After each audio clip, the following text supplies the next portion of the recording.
देखो आज हमें जो पढ़ना है वो पढ़ना है magnetic field due to long straight current carrying cylindrical wire. Wire है तो ऑब्वियसली बात है उसमें करंट होगा ही। ठीक है, तो magnetic field due to long straight cylindrical wire, और सिलेंड्रिकल वायर में करंट भी है। ठीक है, तो देखो सिलेंड्रिकल वायर हमारी दो तरीके की हो सकती है, होलो सिलेंड्रिकल वायर भी हो सकती थी और सॉलिड सिलेंड्रिकल वायर भी हो सकती थी। अभी तो ध्यान देना, मैंने सॉलिड सिलेंड्रिकल वायर की बात कर रहे हैं, सॉलिड की बात। ठीक है, तो सॉलिड सिलिंड्रिकल वायर कैसी है, सॉलिड सिलिंड्रिकल वायर लेते हैं हम।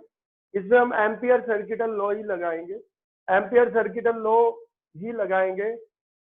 सिलेंडर के बाहर कितना मैग्नेटिक फील्ड होगा, ऑन दी सरफेस पे कितना मैग्नेटिक फील्ड होगा, सिलेंडर के अंदर कितना मैग्नेटिक फील्ड होगा, हम फाइंड कर सकते हैं। तो देखते हैं कैसे। तो देखो वायर जो है सिलिंड्रिकल ही होती है, तो एक बड़ा सा मैं सिलेंडर बना दे रहा हूँ, तो ये बड़ा सा आपका एक सिलेंडर बन गया। तो ये एक सिलेंडर है, कैसा सिलेंडर है भाई, सॉलिड सिलेंडर है। कैसा सिलेंडर है, सॉलिड सिलेंडर है। तो ये सॉलिड सिलेंडर है, सॉलिड सिलेंडर। ठीक है, तो सॉलिड सिलेंडर है। होलो भी, होलो का भी एक केस है, पर अभी हम सॉलिड की बात कर रहे हैं। तो सॉलिड सिलेंडर है। सॉलिड सिलेंडर का मतलब क्या है, होलो में तो क्या होता है, अंदर क्या होती बेटा, एयर होती। ठीक है, और उसकी एक थिकनेस होती है। सॉलिड क्या है, सॉलिड में क्या है, ये अंदर से सॉलिड है, तो करंट हर जगह से क्या कर सकता है, फ्लो कर सकता है। होलो में है, जो करंट है वो सिर्फ सरफेस से फ्लो कर सकता है, पर सॉलिड में करंट कहीं से भी फ्लो कर सकता है। सॉलिड में करंट कहीं से भी फ्लो कर सकता है।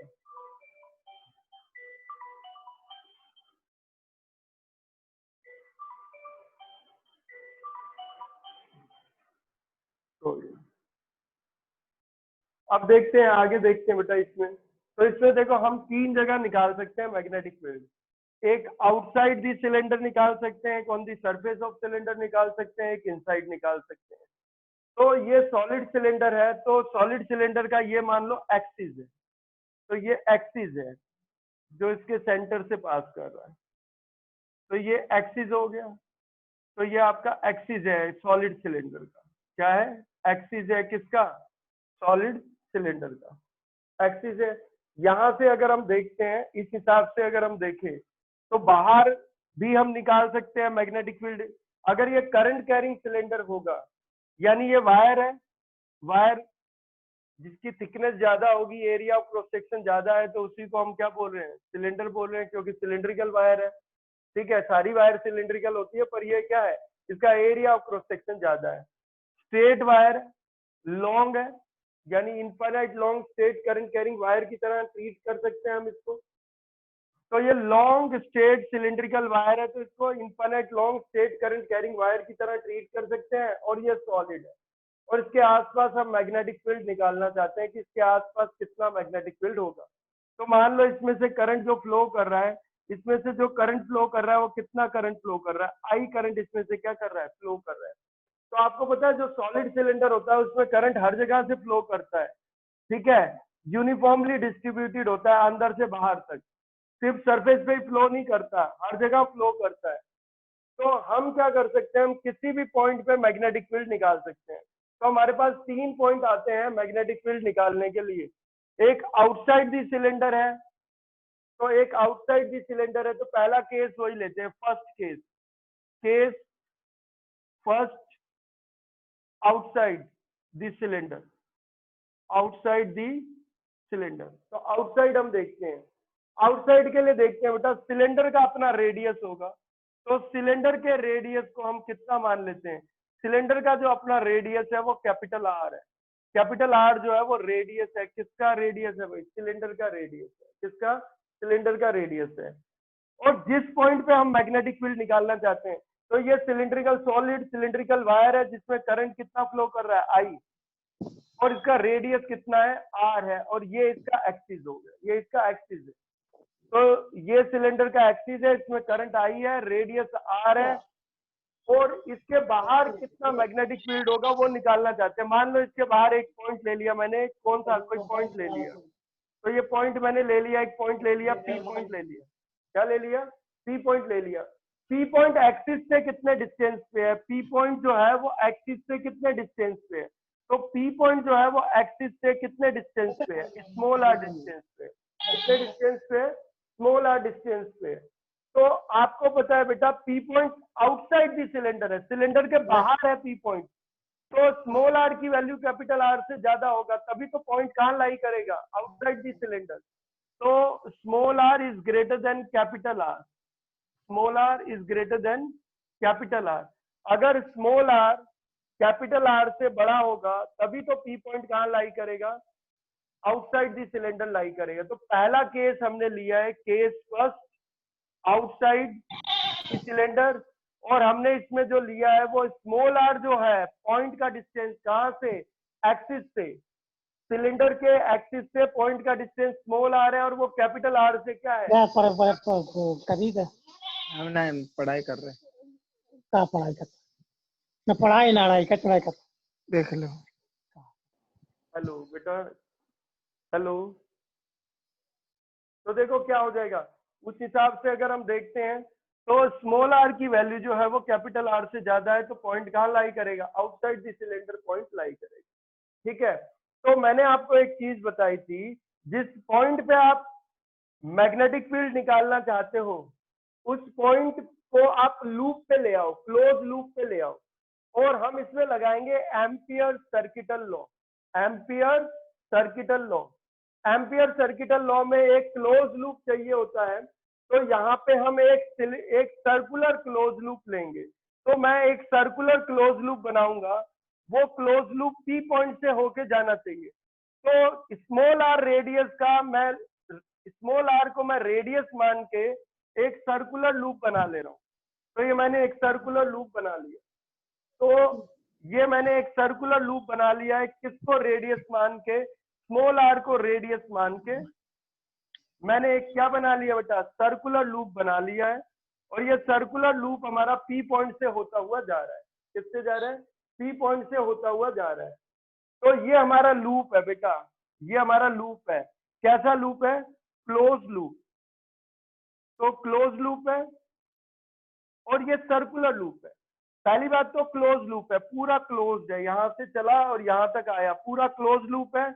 और ये सर्कुलर लूप है, कैसा है, सर्कुलर लूप है। तो अब देखो हम एम्पियर सर्किटल लॉ लगाएंगे, according two ampere circuital law, according two ampere circuital law, ACL, ampere circuital law हो गया, शॉर्ट में लिख दिया है, पूरा तो क्या है, पूरा नाम तो एम्पियर सर्किटल लॉ है। ठीक है, तो वो लगाते हैं, एम्पियर सर्किटल लॉ बहुत जगह यूज कर देंगे हम। तो हम देखते हैं, अब देखो क्या करना है, पहले तो मैग्नेटिक फील्ड की डायरेक्शन देखते हैं, पी पॉइंट पे मैग्नेटिक फील्ड होगा किधर। तो राइट हैंड लोगे, राइट हैंड में थंब को करंट की डायरेक्शन में रखोगे, करंट ऊपर जा रहा है तो थंब भी किधर होगा, थंब भी ऊपर है, करंट ऊपर जा रहा है तो थंब भी किधर है भाई, थंब भी ऊपर होगा। तो फिंगर किधर जा रही है, अंदर जा रही है, तो मैग्नेटिक फील्ड अंदर होगा। तो मैग्नेटिक फील्ड जो पी पॉइंट पे होगा वो इनवर्ड नॉर्मल होगा। तो मैग्नेटिक फील्ड पी पॉइंट पे जो है वो इनवर्ड नॉर्मल है, इनवर्ड नॉर्मल है, तो मतलब मैं ऐसे दिखा दे रहा हूँ, इसका मतलब ये समझना कि मैग्नेटिक फील्ड जो है वो इनवर्ड नॉर्मल है। हाँ बेटा, सर स्क्रीन फ्रीज हो गया है। अरे फ्रीज हो गई, एक मिनट देखते हैं बेटा, एक मिनट।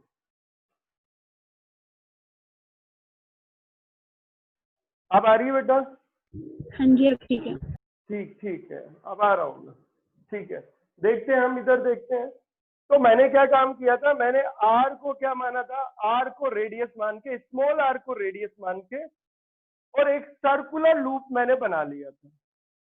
तो मैंने एक सर्कुलर लूप बनाया जो कि हमारा क्लोज लूप है, एम्पेरियन लूप बोलते हैं।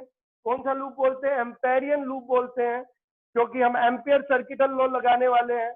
और स्मॉल आर इसका रेडियस हो गया, तो स्मॉल आर को रेडियस मान के एक सर्कुलर लूप बना लिया जो कि एक क्लोज लूप है।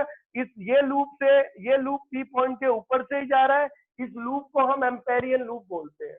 मैग्नेटिक फील्ड हमने देखा कि राइट हैंड हमने लिया, थंब की डायरेक्शन में करंट जा रहा है, करंट किधर जा रहा है भाई, करंट ऊपर जा रहा है, तो मैग्नेटिक फील्ड अंदर है। करंट ऊपर जा रहा है तो मैग्नेटिक फील्ड किधर है, अंदर है, तो इनवर्ड नॉर्मल है। तो मैग्नेटिक फील्ड इनवर्ड नॉर्मल है, तो मैंने ऐसे दिखा दिया।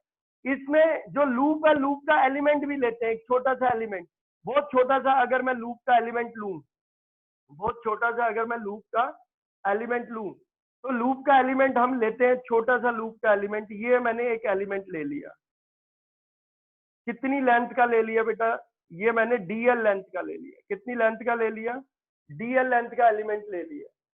तो डीएल लेंथ का मैंने एलिमेंट ले लिया, किसमें से एलिमेंट लिया, लूप में से एक छोटा सा एलिमेंट लिया है, कितनी लेंथ का, डीएल लेंथ का, पर यहाँ नहीं लिया है, कहाँ लिया है, मैंने वहीं पी पॉइंट पे लिया, इतना छोटा है कि ये पॉइंट के बराबर ही है, पर मुझे तो बोर्ड पे दिखाना पड़ेगा, फिगर में दिखाना पड़ेगा। तो अब हमें देखते हैं, according two ampere circuital law, according two ampere circuital law, ACL, ampere circuital law क्या हो जाएगा, एम्पियर सर्किटल लॉ क्या कहता था बी डॉट डीएल का इंटीग्रेशन ओवर क्लोज लूप बराबर होता था किसके, mu not times the total current passing through the loop, total current passing through the loop आई। तो हम इसे ऐसे भी बोल सकते हैं, line integral of magnetic field induction over a closed loop is equal to mu not times the total current passing through the loop. जो line integral होता है किसका, मैग्नेटिक फील्ड इंडक्शन का ओवर ए क्लोज लूप, वो हमेशा बराबर होता है किसके, म्यू नॉट टाइम्स जितना लूप के अंदर से करंट पास कर रहा है, ठीक है। तो line integral of magnetic field induction over a closed loop is equal to mu not times the total current passing through the loop. करते हैं इसको, इंटीग्रेट कर लेते हैं, total current passing through the loop यानी आई टोटल की बात कर रहे हैं, कितना टोटल करंट जा रहा है भाई, यहाँ तो सिर्फ एक ही वायर है और सिलिंड्रिकल वायर है, और इस वायर में से टोटल करंट कितना जा रहा है, आई जा रहा है, तो टोटल करंट तो आई ही हो गया, कितना हो गया, आई हो गया। अब करते हैं इसको, हम एक चीज देखते हैं बेटा, बी डॉट डीएल है, बी भी अंदर की तरफ है इनवर्ड नॉर्मल, डीएल भी अंदर की तरफ है, तो बी अंदर की तरफ है बोर्ड के परपेंडिकुलर इनवर्ड नॉर्मल, डीएल भी अंदर है, तो दोनों सेम डायरेक्शन में है। तो बी डॉट डीएल था, तो बी डॉट डीएल कॉस क्या आ जाएगा बेटा, कॉस थीटा हो जाएगा, क्या हो जाएगा, कॉस थीटा हो जाएगा। बी किधर है, अंदर की तरफ है इनवर्ड नॉर्मल, डीएल भी किधर है, इनवर्ड नॉर्मल है, तो क्या हो जाएगा, थीटा कितना हो जाएगा, कॉस जीरो। और कॉस जीरो की वैल्यू कितनी होती है बेटा, कॉस जीरो की वैल्यू होती है 1, तो कॉस जीरो की वैल्यू आपकी 1 है, ये आ गया। अब देखो ये पी पॉइंट जो है, ये पी पॉइंट कहीं पे भी हो सर, हाँ बेटा, सर आपने थीटा मेजर कैसे किया, क्या कह रहा है बेटा, तेरी आवाज कम आ रही है बेटा, तेज बोल थोड़ा। सर थीटा को मेजर कैसे किया आपने,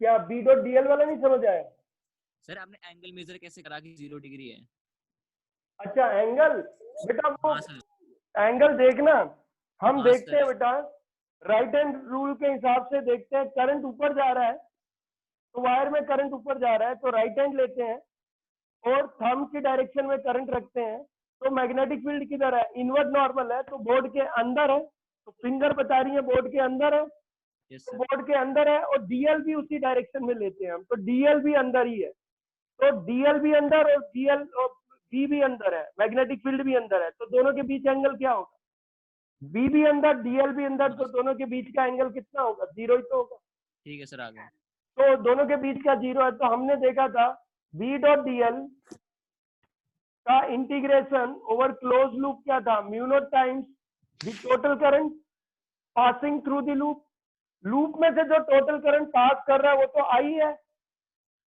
और हमने देखा बेटा बी अंदर है इनवर्ड नॉर्मल, और डीएल भी हमने अंदर ही लिया है, तो वो भी अंदर की तरफ है, यहाँ पे छोटा सा एक एलिमेंट लिया है वो भी अंदर की तरफ, तो दोनों के बीच एंगल जो है वो कितना आएगा, कॉस थीटा, और थीटा कितना है, बी अंदर डीएल अंदर, तो दोनों के बीच एंगल कितना, 0, कॉस 0 कितना होता है बेटा, कॉस 0 होता है 1 होता है, तो ये 1 है।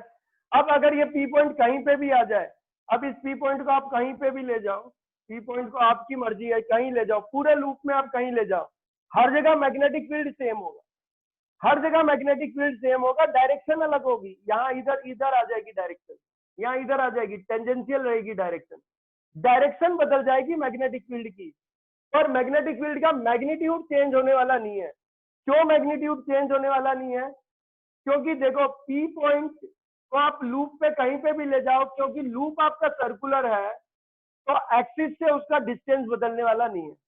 पी पॉइंट को आप पूरे लूप पे कहीं पे भी ले जाओगे, पी पॉइंट का एक्सिस से डिस्टेंस बदलने वाला नहीं है, इसलिए पूरे लूप पे मैग्नेटिक फील्ड जो होगा वो यूनिफॉर्म होगा, कांस्टेंट होगा। तो मैग्नेटिक फील्ड पूरे लूप पे यूनिफॉर्म है, कांस्टेंट है, क्योंकि सर्कुलर लूप हमने कंसीडर किया है, तो मैग्नेटिक फील्ड तो कांस्टेंट है, यूनिफॉर्म है, तो इंटीग्रेशन से बाहर आ जाएगा। अब हम डीएल को इंटीग्रेट करते हैं, तो डीएल को पूरे लूप के लिए आप इंटीग्रेट कर लो। डीएल को पूरे लूप के लिए इंटीग्रेट करोगे तो इंटीग्रेशन डीएल, तो इंटीग्रेशन डीएल, डीएल को आप इंटीग्रेट करोगे पूरे लूप के लिए तो पूरे लूप की लेंथ आ जाएगी, पूरे सर्कुलर लूप की लेंथ आ जाएगी। पूरे सर्कुलर लूप की जो लेंथ है वो उसका सरकमफ्रेंस है, तो वो कितना आ जाएगा? वो उसका सरकमफ्रेंस है। तो रेडियस कितना था लूप का रेडियस कितना था हमारा? Small are.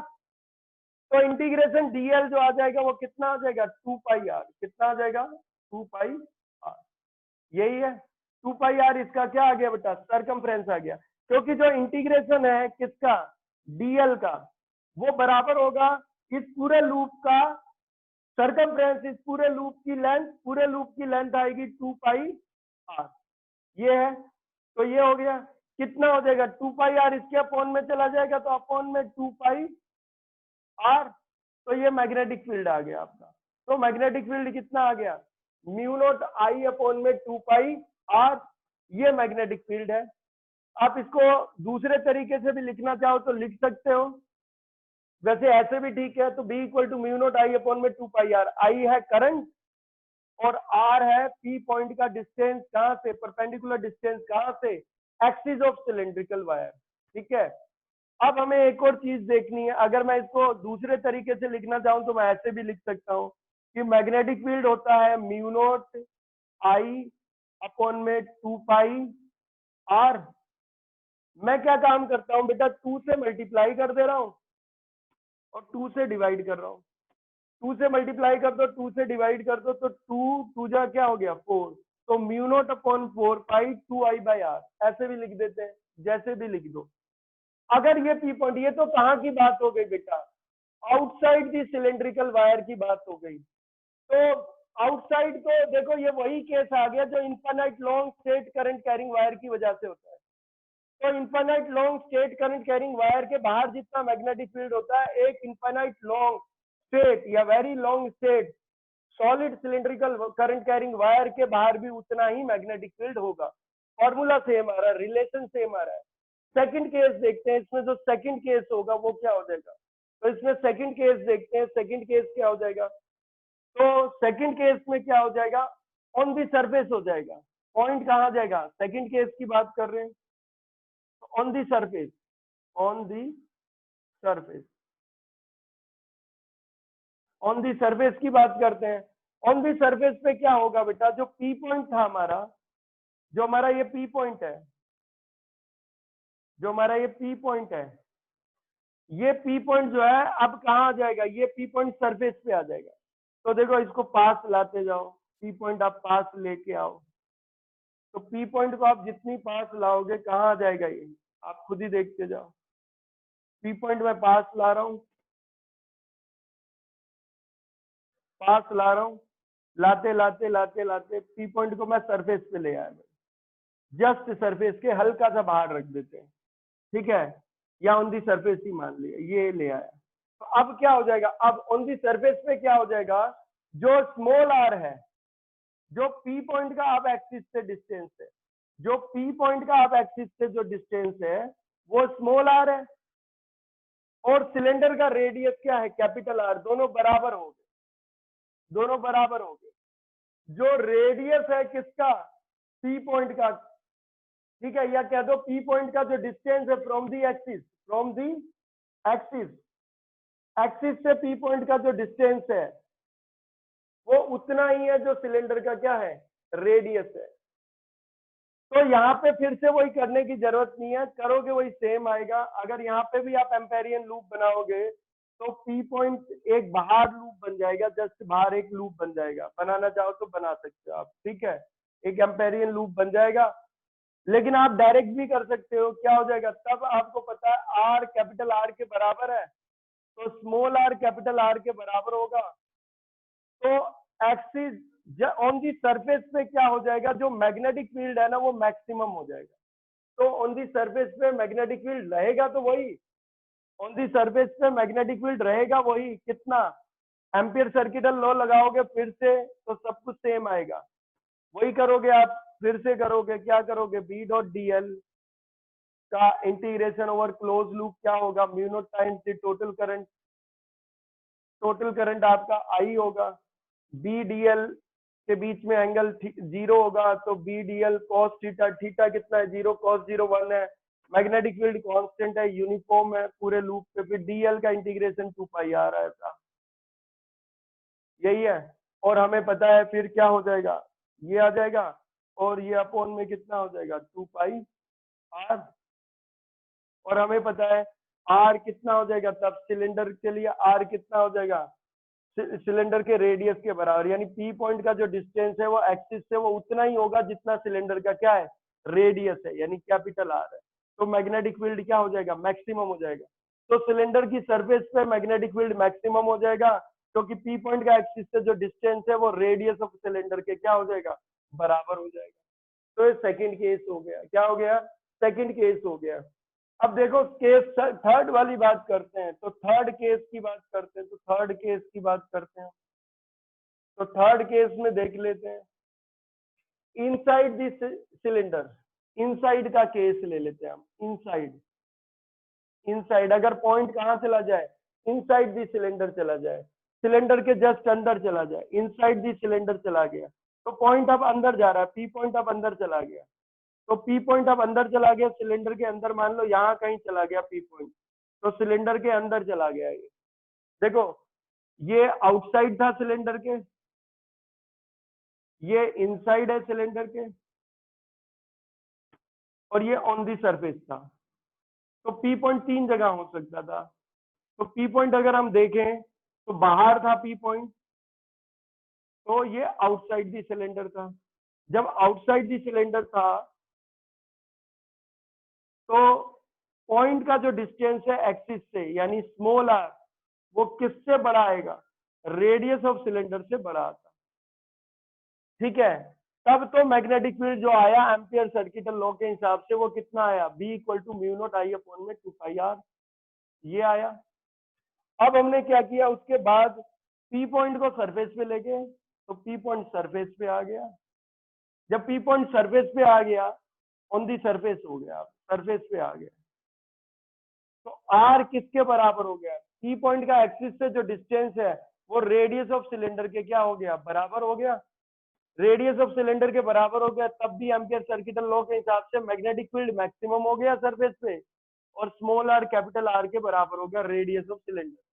जब पी पॉइंट अंदर चला गया, सिलेंडर के अंदर चला गया, कहाँ चला गया, अब ये सिलेंडर के अंदर चला गया, पी पॉइंट यहाँ पे चला गया कहीं अंदर, इनसाइड दी सिलेंडर चला गया, अब कितना होगा वहां पे मैग्नेटिक फील्ड कितना होगा, तो वहां पे मैग्नेटिक फील्ड निकालना पड़ेगा। तो अब देखो क्या है, अब पी पॉइंट का जो एक्सिस से डिस्टेंस है, अब पी पॉइंट का जो एक्सिस से डिस्टेंस है, यानी जो स्मॉल आर है वो कैपिटल आर से छोटा हो गया, यानी थर्ड केस हो गया ये, inside the solid cylinder, current carrying solid cylinder, inside the current carrying solid cylinder, क्या हो गया बेटा, जो पी पॉइंट का एक्सिस से जो डिस्टेंस है स्मॉल आर, वो किससे छोटा हो गया, सिलेंडर के रेडियस से छोटा हो गया, तो पॉइंट कहाँ चला गया, इनसाइड दी सॉलिड सिलेंडर चला गया।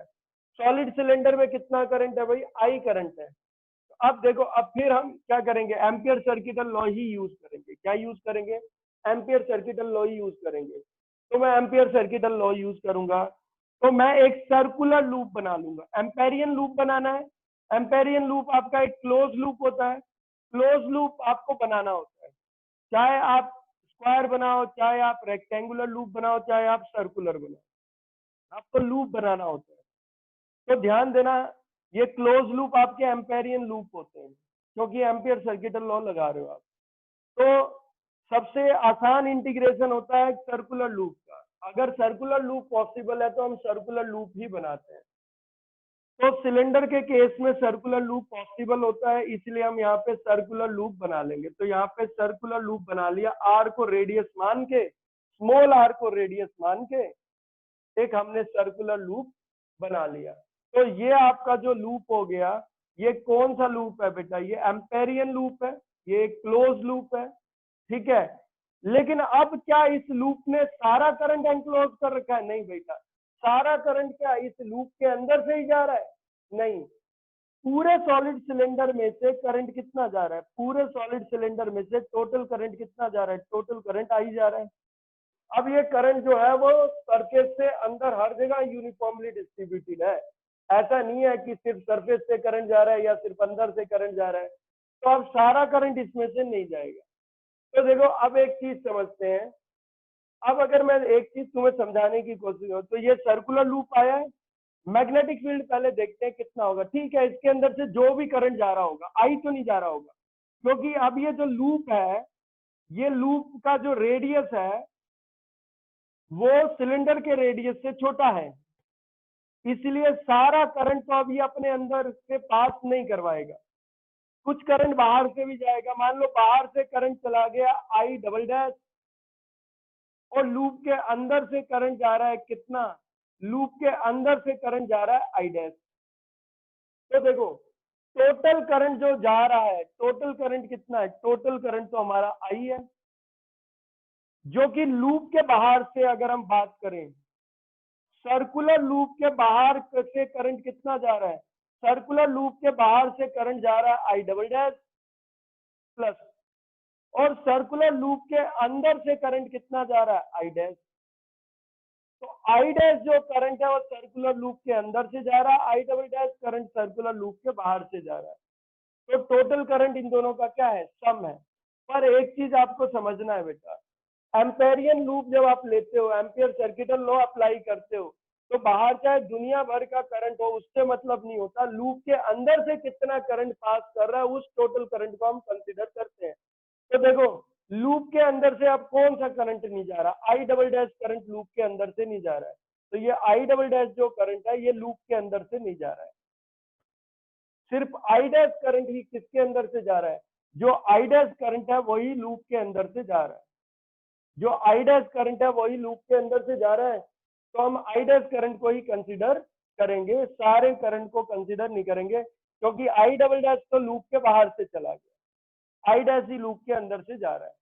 तो अब देखो एक और चीज, अब क्या हो जाएगा? अब देखते हैं, फिर से वही है, according two ampere circuital law, according two ampere circuital law,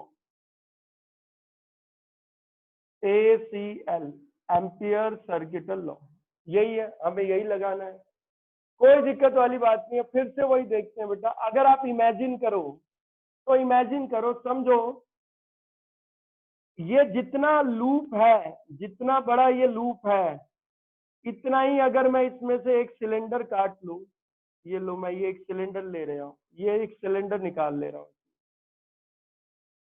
तो ये सिलेंडर ही तो हो गया, इसमें एक अंदर एक सिलेंडर ही तो है, अंदर मैंने एक सिलेंडर है, और इस सिलेंडर का जो रेडियस है वो कितना हो गया? स्मॉल आर हो गया। कितना हो गया? स्मॉल आर हो गया। तो इस पूरे सिलेंडर में से अब कितना जा रहा है?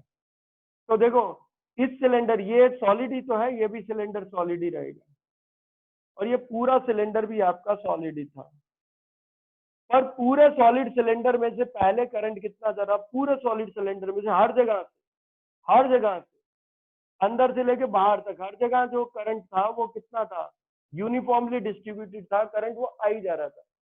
और एरिया ऑफ क्रॉस सेक्शन जो था, कितने एरिया ऑफ क्रॉस सेक्शन में आई करंट जा रहा था?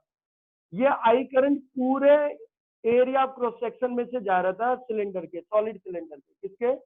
सॉलिड सिलेंडर के, सॉलिड सिलेंडर के जा रहा था, ठीक है, एरिया ऑफ क्रॉस सेक्शन में से जा रहा था। लेकिन अब क्या हुआ? अब देखो क्या हुआ, ये करंट आई तो इसमें से जा रहा था, लेकिन हुआ क्या? यहां से आई करंट आ रहा है, और लूप के अंदर कितना करंट चला गया? आई डैश, और लूप के बाहर से कितना चला गया? I double dash. तो ध्यान देना, अब ये जो छोटे वाला ये जो सॉलिड सिलेंडर मैंने माना है, जिसका रेडियस कितना है? स्मॉल आर है, ये भी तो एक सॉलिड सिलेंडर है, इसी के ऊपर हमारा लूप है, इसी के ऊपर हमारा लूप है।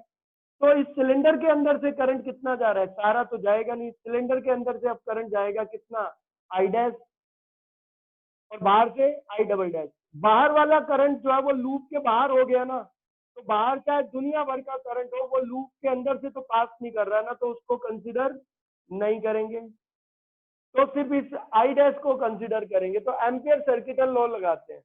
एम्पियर सर्किटल लॉ कहता है बी डॉट डीएल का इंटीग्रेशन ओवर क्लोज लूप। अब तक जो था वो ये था कि बी डॉट डीएल का इंटीग्रेशन ओवर क्लोज लूप किसके बराबर था, mu naught times the total current, mu naught times the total current. अब ध्यान देने वाली बात है, यहाँ पे थोड़ा थोड़ा समझना पड़ेगा। टोटल करंट जो लूप के अंदर से पास कर रहा है, ना कि टोटल करंट जो लूप के बाहर से पास कर रहा है। लूप के बाहर से करंट पास कितना कर रहा है भाई, आई डबल डैश, और लूप के अंदर से कितना पास कर रहा है, आई डैश। तो लूप के बाहर का दुनिया भर का करंट हो, उससे हमें मतलब नहीं होता, लूप के अंदर से टोटल करंट कितना पास हुआ, आई डैश पास हुआ, तो टोटल करंट की बात होती है। तो आई टोटल जो है वो हमारा आएगा आई डैश आएगा, कितना आएगा, आई डैश, ना कि आई आएगा। पहले आई आ रहा था क्योंकि पहले लूप बड़ा था, तो सारा करंट उसी के अंदर से पास कर रहा था। अब लूप इतना छोटा हो गया है कि वो सिलेंड्रिकल वायर के अंदर चला गया, तो अब उस लूप के बाहर भी करंट है। अब उस लूप, ये जो लूप था, अब उस लूप के बाहर भी करंट है और अंदर भी है, तो अंदर वाले करंट को कंसीडर करना है ना, वो आई डैश है। दूसरी एक और चीज, ये ज्यादा ध्यान देने वाली है।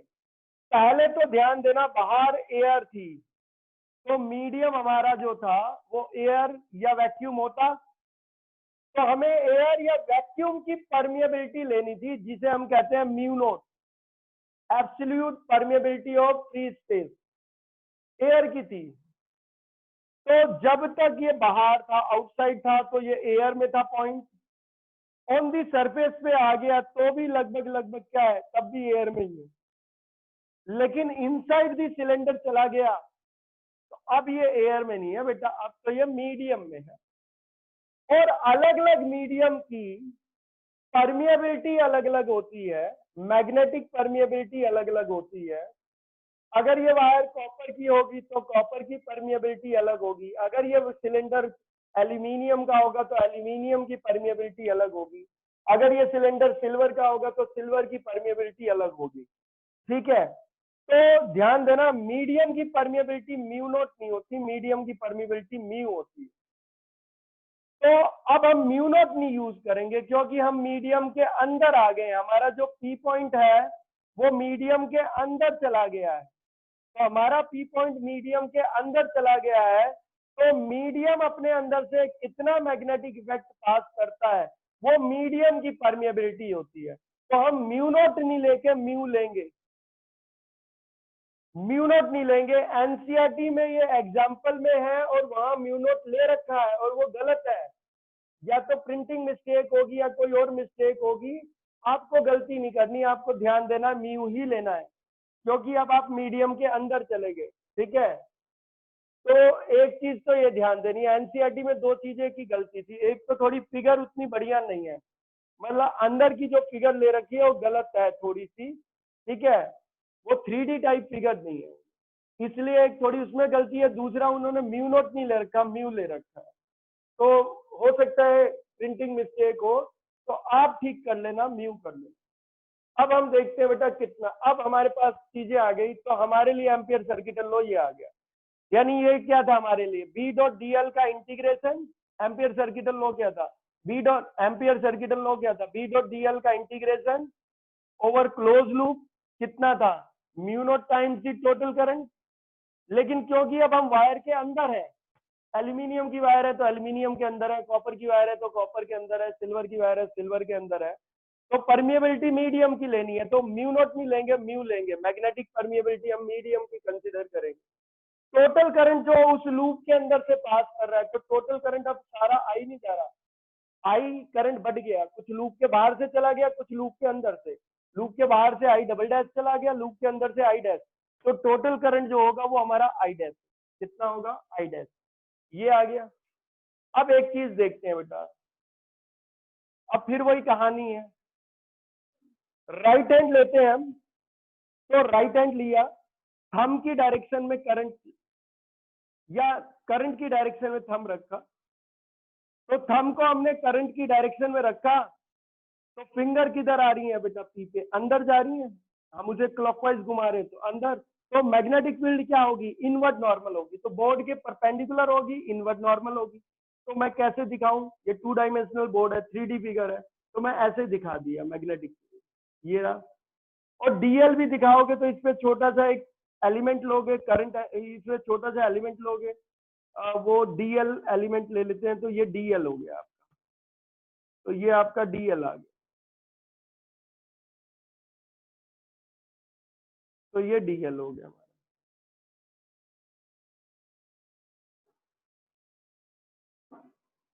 ये डीएल हो गया।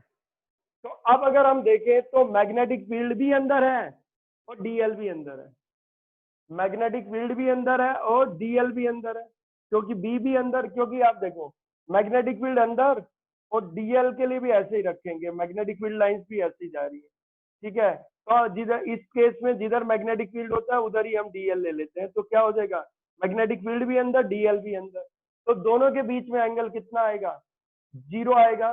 तो हम चाहे तो इसको अब इंटीग्रेट कर सकते हैं, लेकिन इंटीग्रेट करने के लिए सबसे बड़ी दिक्कत है कि हमें आई डैश ही नहीं पता, क्या नहीं पता भाई, आई डैश नहीं पता। कोई नहीं, आई डैश तो हम बाद में भी डाल लेंगे, इंटीग्रेट तो हम अभी कर ही सकते हैं, तो करते हैं हम इसको इंटीग्रेट करते हैं। तो मैग्नेटिक फील्ड जो है वो इनवर्ट नॉर्मल, डीएल भी किधर है, अंदर की तरफ है, दोनों के बीच एंगल कितना है, 0 है, तो हम लिखेंगे बी डीएल और क्या हो जाएगा cos theta, cos theta, b inward normal perpendicular to the board, normal inward है, और डीएल भी अंदर है, तो थीटा कितना है हमारा 0, बी अंदर डीएल अंदर, cos 0 कितना होता है 1 होता है। मैंने पहले ही बताया बेटा, पी पॉइंट को आप सर्कुलर लूप पे कहीं पे भी ले जाओ, पी पॉइंट को आप सर्कुलर लूप पे कहीं पे भी ले जाओ, तो पी पॉइंट को आप पूरे सर्कुलर लूप पे कहीं भी ले जाओगे तो मैग्नेटिक फील्ड जो होता है वो कांस्टेंट होता है, यूनिफॉर्म होता है, मैग्नेटिक फील्ड जो होता है वो कांस्टेंट होता है, यूनिफॉर्म होता है, तो वो कांस्टेंट होगा और क्या होगा यूनिफॉर्म होगा। तो मैग्नेटिक फील्ड कांस्टेंट है, यूनिफॉर्म है, तो मैग्नेटिक फील्ड इसके बाहर आ जाएगा इंटीग्रेशन से। डीएल को इंटीग्रेट कर लो, डीएल को अगर आप इंटीग्रेट करना चाहते हो तो डीएल को आप इंटीग्रेट कर लो, डीएल इंटीग्रेट करोगे तो ये पूरा लूप की लेंथ आ जाएगी, पूरा integration DL, integration DL, DL का जो इंटीग्रेशन होगा पूरे लूप के लिए वो कितना आएगा, वो आएगा 2 पाई आर। तो यहां से मैग्नेटिक फील्ड हमें जो मिलेगा वो मिलेगा म्यू आई डैश अपॉन में 2 पाई आर, ये मैग्नेटिक फील्ड मिला। लेकिन बेटा अभी हमें आई डैश की वैल्यू ही नहीं पता, अभी हमें आई डैश की वैल्यू निकालनी पड़ेगी। तो आई डैश की वैल्यू निकालने के लिए एक काम करेंगे, आपको याद होगा बेटा एक होता है जे, जे को बोलते हैं करंट डेंसिटी, क्या बोलते हैं करंट डेंसिटी होता है, करंट डेंसिटी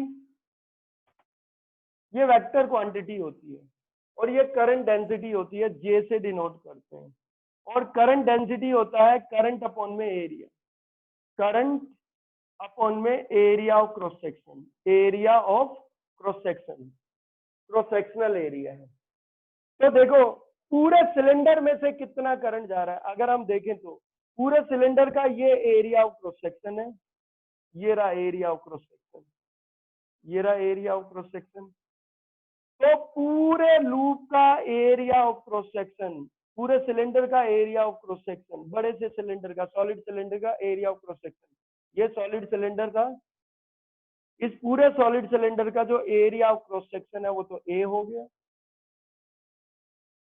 और पूरे सिलेंडर में से, सॉलिड सिलेंडर में से टोटल कितना करंट जा रहा है भाई, टोटल करंट आई जा रहा है, तो करंट टोटल हो गया आई, ये हो गया, ठीक है ये आ गया।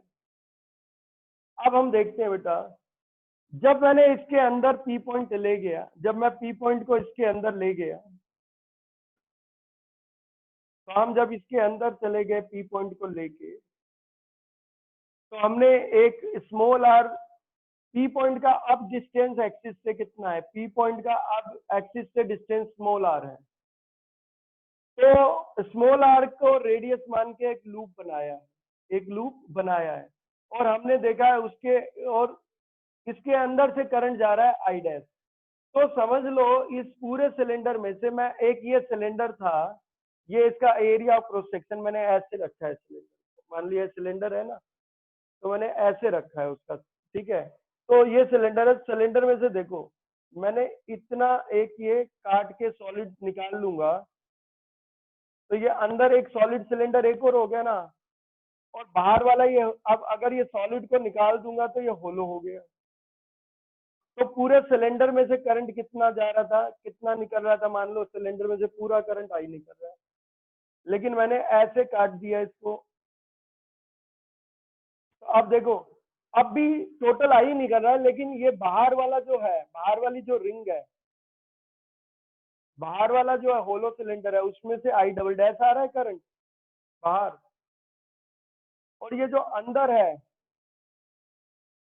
इसमें से करंट जो आ रहा है वो आई डैश आ रहा है, इसमें से करंट जो आ रहा है वो कितना आ रहा है, आई डैश आ रहा है, पर टोटल वही आ रहा है। तो आप देखो इसमें से कितना करंट जा रहा है, बताओ इसमें से कितना करंट जा रहा है, आई डैश, और इसका एरिया ऑफ क्रॉस सेक्शन कितना है, ये छोटा सा, ये मैंने जो है, ये भी तो कंडक्टर के अंदर एक सॉलिड सिलेंडर आ गया जिसका रेडियस स्मॉल आर है, तो इसका एरिया कितना होगा, इसका एरिया ऑफ क्रॉस सेक्शन होगा ए डैश।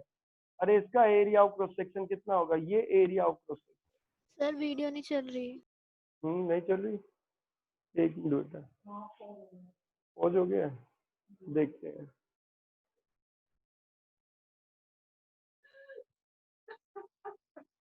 एक मिनट, ये तो मोबाइल हीट हो गया, दूसरे मोबाइल से कनेक्ट कर रहे हैं, वो वाला मोबाइल, ये क्या हो गया,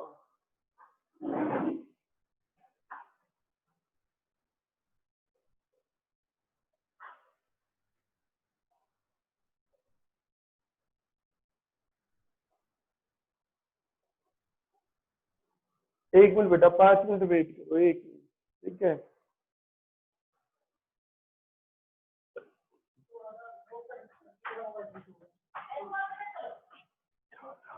इससे कनेक्ट कर दे जल्दी से, जा,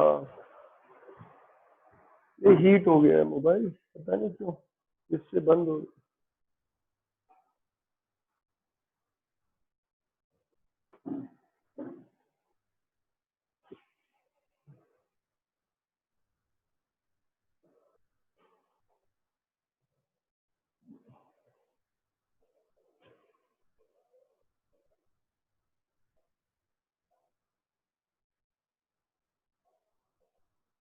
आगे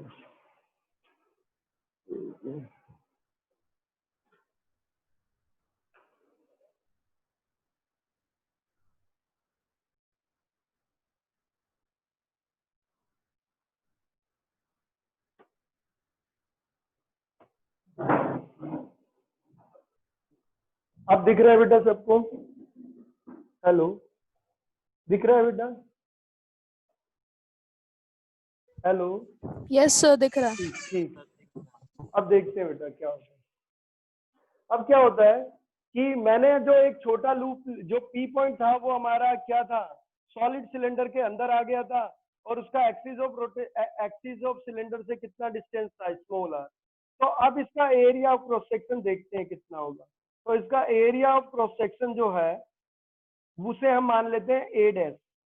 तो ए डैश इसका एरिया ऑफ क्रॉस सेक्शन है ये, क्योंकि ध्यान देना इसके बाहर भी तो एरिया है, क्योंकि इसका एरिया पूरे सिलेंडर के एरिया के बराबर नहीं होगा। इसका, ये पूरे सिलेंडर का तो एरिया कितना है, पूरे सिलेंडर का एरिया तो क्या था, ए था, और ये जो इसके अंदर हमने एक छोटा सा जो क्या बनाया है, सिलेंडर बनाया है, इमेजिन किया है, इसका एरिया जो होगा वो कितना होगा, ए डैश। कोई दिक्कत नहीं, करंट डेंसिटी तब भी कांस्टेंट रहती है, करंट डेंसिटी तब भी कांस्टेंट रहती है। बाहर से करंट कितना जा रहा होगा, इस सिलेंडर के अंदर से करंट जा रहा है कितना, इस सिलेंडर के अंदर से करंट जा रहा है आई डैश, और बाहर से करंट जा रहा है आई डबल डैश। इस सिलेंडर का एरिया कितना है ए डैश, और बाहर जो एरिया बचा वो कितना है ए डबल डैश।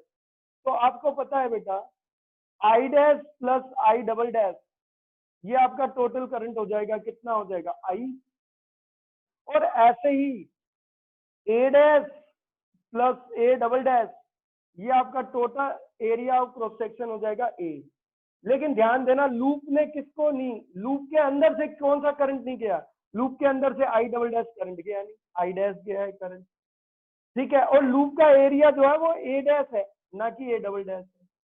तो उस हिसाब से अगर हम देखेंगे तो करंट डेंसिटी तो इस छोटे से जो इमेजिनरी सिलेंडर हमने बनाया है इसका भी करंट क्या रहेगा, इसकी भी करंट डेंसिटी सेम रहेगी। इसमें से कितना करंट पास कर रहा है बेटा, इसमें से करंट पास कर रहा है कितना आई डैश, और इसका एरिया ऑफ क्रॉस सेक्शन कितना है अपॉन में ए डैश। तो करंट अपॉन एरिया क्या होता है, करंट डेंसिटी होती है। करंट अपॉन एरिया क्या होता है, करंट डेंसिटी होती है। तो जो करंट डेंसिटी है वो हमारा है करंट अपॉन में क्या एरिया। तो करंट अपॉन में एरिया, करंट डेंसिटी को हम किससे डिनोट कर रहे थे, जे से डिनोट कर रहे थे। करंट डेंसिटी हमारा था करंट अपॉन में एरिया। भाई इस छोटे से इमेजिनरी सिलेंडर में से कितना करंट जा रहा है, इसमें से करंट जा रहा है आई डैश, और इसका एरिया है कितना ए डैश, यही है। और करंट डेंसिटी तो क्या रहेगी बेटा, कांस्टेंट रहेगी, क्योंकि यूनिफॉर्मली करंट क्या है, डिस्ट्रीब्यूटेड है। ऐसा तो नहीं है सारा करंट सरफेस में से चला गया, अंदर से कुछ गया ही नहीं, यूनिफॉर्मली डिस्ट्रीब्यूटेड है। तो उस हिसाब से अगर हम देखें एक चीज, तो आप देख भी सकते हो, एरिया की बात करते हैं अब हम। पूरे सिलेंडर का एरिया कितना होगा, पूरे सिलेंडर का एरिया भाई सर्कुलर ही होता है, एरिया ऑफ क्रॉस सेक्शन तो क्या है, रेडियस कैपिटल आर है, तो पूरे सिलेंडर का एरिया ऑफ क्रॉस सेक्शन होगा पाई कैपिटल आर स्क्वायर, पाई कैपिटल आर स्क्वायर। इस छोटे से सिलेंडर का जो इमेजिनरी सिलेंडर है उसका एरिया कितना होगा, ए डैश होगा, और वो कितना होगा पाई स्मॉल आर स्क्वायर होगा, कितना होगा पाई स्मॉल आर स्क्वायर होगा, यही है। करंट डेंसिटी कांस्टेंट है, मैंने पहले ही बता दी है, तो जे तो कांस्टेंट है। तो एरिया पूरे सिलेंडर का एरिया ऑफ क्रॉस सेक्शन कितना हो जाएगा पाई कैपिटल आर स्क्वायर, और इस छोटे से इमेजिनरी सिलेंडर का एरिया ऑफ क्रॉस सेक्शन कितना होगा पाई स्मॉल आर स्क्वायर। कितना हो जाएगा, पाई से क्या कैंसिल हो जाएगा, पाई से पाई कैंसिल हो जाएगा, ये आ गया। तो स्मॉल आर स्क्वायर इधर ले आते हैं तो स्मॉल आर स्क्वायर इधर आ जाएगा। तो आई डैश की वैल्यू मिल गई, तो आई डैश की ये वैल्यू मिल गई बेटा, कितनी मिली है, इसमें आई डैश की मैं वैल्यू डाल रहा हूँ। आई डैश जो करंट था वो मुझे नहीं पता था, उसकी वैल्यू डाल रहा हूँ। तो आई डैश की जो वैल्यू आई है वो आई है small R square I upon में कैपिटल आर स्क्वायर, ये वैल्यू आई है। कैंसिल करते हैं बेटा, क्या हो जाएगा, कैंसिल करते हैं कितना आएगा, स्मॉल आर से स्मॉल आर कैंसिल हो गया, तो ये वैल्यू आ जाएगी बी इक्वल टू कितना आ जाएगा म्यू अपॉन में क्या है 2 पाई, और कितना हो जाएगा आई अपॉन में R square capital R square और इंटू स्मॉल आर, यही आ गया। आप चाहो तो वैसी फॉर्म में लिखना चाहो तो 2 से मल्टीप्लाई कर लो, 2 से डिवाइड कर लो, तो नीचे 4 पाई आ जाएगा, पर ऐसे भी रहने दो, कोई फर्क नहीं पड़ता। तो ये मैग्नेटिक फील्ड आ गया किधर, अंदर किसी पॉइंट पे मैग्नेटिक फील्ड। ध्यान देने वाली बात है, तो अंदर जो मैग्नेटिक फील्ड होगा वो होगा म्यू। म्यू है परमिएबिलिटी ऑफ द मीडियम, जिस मीडियम का बना होगा, कॉपर सिल्वर ब्रास जिस भी मटेरियल का बना है, अपॉन में 2 पाई, और आई अपॉन में क्या होगा R square capital R square और into small R. Small R जो है वो डिस्टेंस है किसका, पी पॉइंट का, कहां से एक्सिस से, किसका पी पॉइंट का, कहां से एक्सिस से। अब देखो इसका एक ग्राफ भी बनता है, तो इसका एक ग्राफ भी बनता है, वो ग्राफ भी इंपॉर्टेंट है। तो ग्राफ देख लेते हैं कैसा आ जाएगा इसका ग्राफ, अगर मैं प्लॉट करना चाहूँ तो ग्राफ आप प्लॉट करना चाहो तो प्लॉट कर सकते हो। ये 2 एक्सिस होते हैं, ये कौन सा एक्सिस होता है एक्स एक्सिस, ये कौन सा एक्सिस होता है वाई एक्सिस होता है। आपको पता है स्ट्रेट लाइन इक्वेशन तो पढ़ी होगी, y equal to M X plus C है, ठीक है। तो ग्राफ कुछ इसी के हिसाब से आपका आ भी जाएगा। अगर हम देखें तो ये ग्राफ कुछ इसी के हिसाब से आ जाएगा। मैं आपको इसी में समझा देता हूँ। तो देखो ये पूरी चीज कांस्टेंट है बेटा, आप खुद ही समझो, ये पूरी चीज कांस्टेंट है। Mu constant, 2 pi constant, I constant, R constant. Mu नहीं बदलने वाला मटेरियल का, किसी पर्टिकुलर मटेरियल का तो म्यू कांस्टेंट होगा, 2 पाई कांस्टेंट है, सिलेंडर का रेडियस भी कांस्टेंट है, उसमें करंट भी कांस्टेंट है। तो ये सारी चीज तो कांस्टेंट हो गई। तो अगर मैं इसके हिसाब से देखूंगा तो y equal to M X plus C है। भाई इसके पास कुछ नहीं है तो मैं इसमें प्लस 0 कर दूं। अब दोनों को कंपेयर करो, दोनों को कंपेयर करो तो देखो क्या है, जो c है वो इंटरसेप्ट है, कितना आ रहा है इंटरसेप्ट, 0 आ रहा है इंटरसेप्ट। तो इंटरसेप्ट 0 आ रहा है तो यानी स्टार्टिंग से ही ग्राफ आएगा। अब कुछ चीजें देखते जा रहे हैं। जो पॉइंट का डिस्टेंस है, मान लो पॉइंट यहाँ कहीं पे है, जो पॉइंट का डिस्टेंस है एक्सिस से, जो पॉइंट का डिस्टेंस है किससे, एक्सिस से, उसको हमने स्मॉल आर बोला। तो स्मॉल आर है क्या, पॉइंट का distance from the axis of the cylinder. तो एक्स एक्सिस में हम स्मॉल आर रखेंगे, तो एक्स एक्सिस में हमने स्मॉल आर रखा। स्मॉल आर जो है वो हमारा क्या है, स्मॉल आर हमारा क्या है, पी पॉइंट का डिस्टेंस फ्रॉम द एक्सिस, यही है। वाई एक्सिस में देखते हैं, वाई एक्सिस में क्या हो गया, मैग्नेटिक फील्ड। तो वाई एक्सिस में हमने रख दिया मैग्नेटिक फील्ड। तो ये वाई एक्सिस है, तो वाई एक्सिस में हमारा हो गया मैग्नेटिक फील्ड। तो देखो यहां से समझते हैं, जो एक्स एक्सिस था वो क्या है, एक्स एक्सिस में क्या आ गया हमारा, डिस्टेंस आ गया पी पॉइंट का, कहां से, फ्रॉम एक्सिस, यानी स्मॉल आर आ गया। स्मॉल आर क्या है, distance of point from the axis. Y axis में क्या आ गया, वाई एक्सिस में मैग्नेटिक फील्ड आ गया। और सी क्या होता है आपका, इंटरसेप्ट होता है, कितना है, 0 है, तो यहीं से ओरिजिन से शुरू होगा। और ध्यान देना ये पूरा एक कांस्टेंट है, तो यही स्लोप है। एम जो होता है वो क्या होता था, स्लोप। तो याद करो एम जो है वो स्लोप होता है, और स्लोप इसके बराबर हो गया म्यू आई अपॉन में कितना आएगा, 2 पाई आर स्क्वायर, इसके बराबर स्लोप आएगा। तो इसके बराबर स्लोप आया, और क्योंकि ये स्ट्रेट लाइन इक्वेशन है और स्लोप पॉजिटिव है भाई, जो स्लोप है एम वो कैसा आ रहा है, पॉजिटिव आ रहा है, इसके आगे पॉजिटिव वैल्यू है ना, ठीक है, तो वो पॉजिटिव है।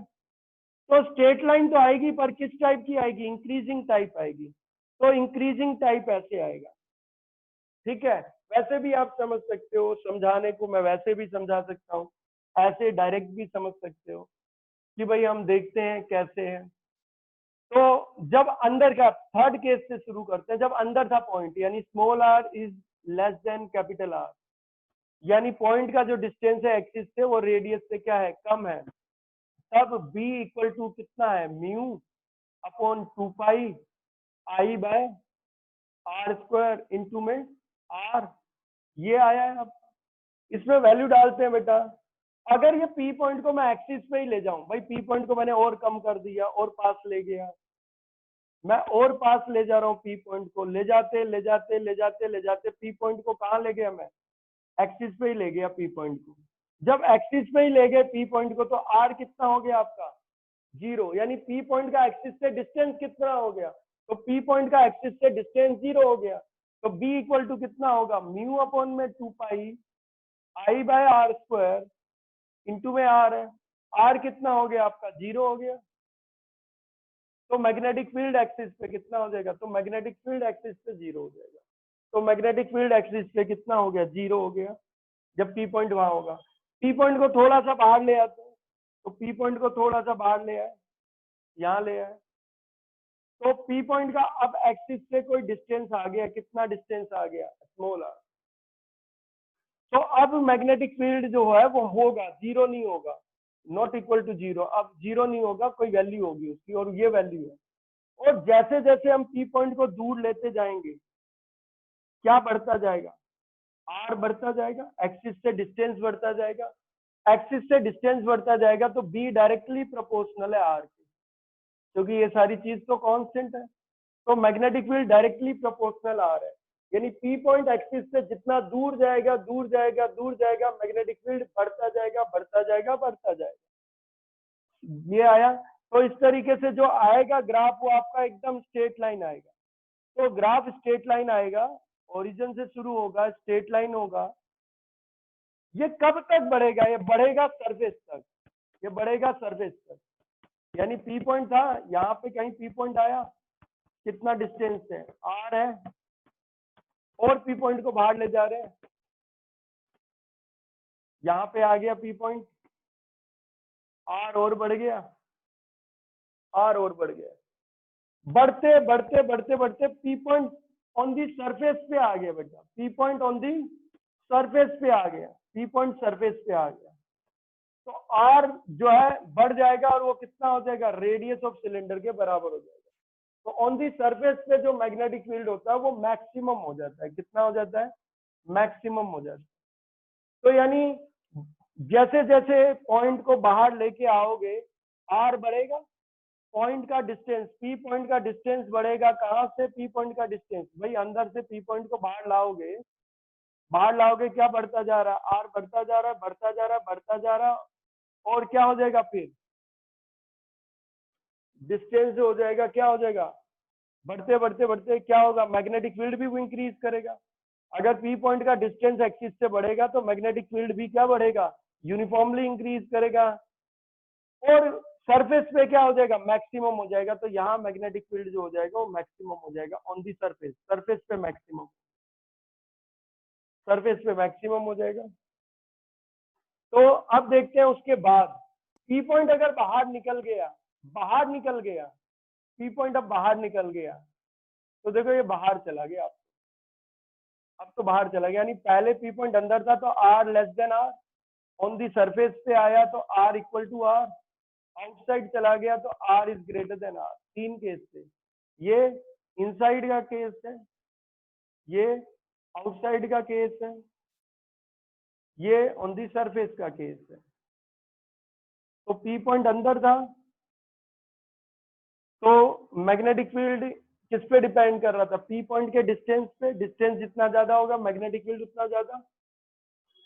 तो सेंटर से अगर पॉइंट को बाहर की तरफ लाएंगे तो डिस्टेंस बढ़ता जाएगा पी पॉइंट का एक्सिस से, तो मैग्नेटिक फील्ड भी यूनिफॉर्मली इंक्रीज करता जाएगा। और कब तक इंक्रीज करेगा? सरफेस तक तो इंक्रीज करेगा, सरफेस तक तो इंक्रीज करेगा। सरफेस पे मैग्नेटिक फील्ड मैक्सिमम हो जाएगा। अब पी पॉइंट सरफेस से बाहर चला गया, अब पी पॉइंट सरफेस से बाहर चला गया तो पी पॉइंट यहाँ आ गया, आउटसाइड आ गया। तो अब जो है पी पॉइंट का जो डिस्टेंस है वो रेडियस ऑफ सिलेंडर से ज्यादा होगा, तो वो रेडियस ऑफ सिलेंडर से ज्यादा हो जाएगा। तो अब जो होता है, अब ये नहीं होता। बाहर तो हमने देखा था ना मैग्नेटिक फील्ड कितना होता है, तो बाहर जो मैग्नेटिक फील्ड था, जो केस फर्स्ट वाली बात थी हमारी, फर्स्ट केस की जो बात थी, ठीक है, आउटसाइड, आउटसाइड की जो बात हो रही थी, यानी ग्रेटर देन कैपिटल आर, ये आउटसाइड की बात हो रही थी। तो वो कितना आ रहा था हमारा? म्यू नॉट अपॉन 2 पाई और आई बाय, आपने देखा था बेटा, एक और चीज हमने देखी थी, हमने उसमें बाहर जो निकाला था बड़े आसानी से निकाल लिया था, वो स्ट्रेट करंट कैरिंग वायर की तरह ही आया था, तो अपॉन में आर था, यही था। तो बी जो है वो इनवर्सली प्रोपोर्शनल हो गया किसके?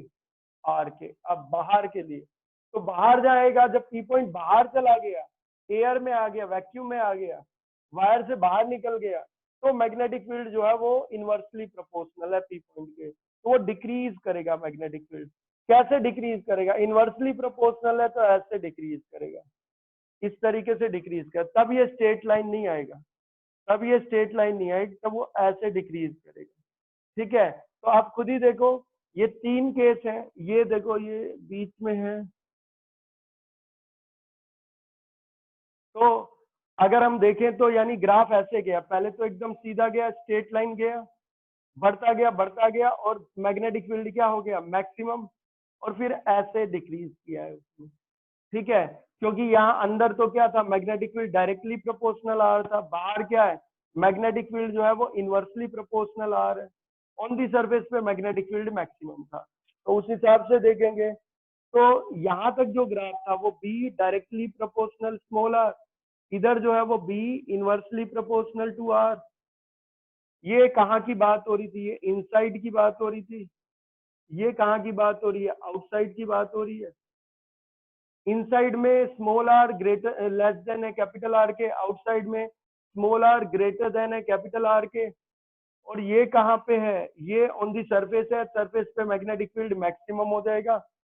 तो इस तरीके से एक ग्राफ आता है। तो इस तरीके से ग्राफ हम प्लॉट कर सकते हैं। तो इस तरीके का ग्राफ आ जाता है इसके लिए। अगर होलो सिलेंडर की भी बात करें तो तीन केस थे, एक आउटसाइड दी सिलेंडर, एक on the surface of cylinder, एक इनसाइड दी सिलेंडर। ठीक है, अगर होलो सिलेंडर की बात करते हैं, किसकी बात करते हैं बेटा? होलो सिलेंडर की बात करते हैं, तो अंदर वाला केस बदल जाएगा। कौन सा केस बदल जाएगा? अंदर वाला केस बदल जाएगा। अंदर वाला केस देखते हैं, तो सारे केस सेम रहेंगे, सिर्फ कहाँ का केस बदल जाएगा? अंदर वाला केस बदल जाएगा। होलो का मैंने एक बार और कराया था, पर इसी में बता दूंगा। होलो सिलेंडर के लिए क्या होगा? आउटसाइड तो सेम आएगा, ऑन दी सरफेस पे भी सेम आएगा, बस कौन सा केस बदलेगा? अंदर का केस बदल जाएगा, वो देख लेते हैं। तो थर्ड केस ही बदलेगा, तो हम उसी को डिस्कस कर लेते हैं। बाकी केस तो सेम ही रहेंगे, बाकी केस तो सेम रहेंगे। तो अब होलो सिलेंडर की बात कर रहे हैं, current carrying hollow cylinder, current carrying hollow cylinder की बात कर रहे हैं। तो हमने एक काम कर लिया बेटा, होलो सिलेंडर बनाना है तो एक मिनट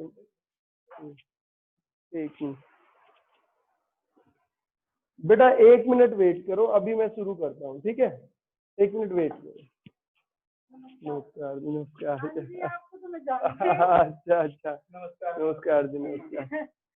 आप जानते हो? हाँ हाँ, बिल्कुल बिल्कुल, सोना में मेरा बेटा पढ़ता था। हाँ जी, ये 2000 रुपीज है इस मंथ की और जुलाई की। ठीक ठीक है, ठीक ठीक ठीक। जहाँ तक ऑनलाइन रखना देखते हैं, अभी तो इसमें बच्चों को थोड़ी प्रॉब्लम भी होती है। नहीं, आप ऐसे करो ना, एक बैच पैसे शुरू करो और एक बैच ऑनलाइन भी रहने। चलिए देखते हैं। ठीक है, ठीक ठीक। या यहाँ पढ़ाते हो उसको ऑनलाइन में रखो। ये तो रिकॉर्ड रहेंगी, ये तो वीडियो मैं यूट्यूब पे भी डाल रहा हूँ, दोबारा भी देखना है तो देख सकते हैं। सारी वीडियो जा रही है तो वो देख सकते हैं कितनी बार भी। नहीं, मैंने मतलब ये नहीं जानती थी। ठीक ठीक है, नमस्कार।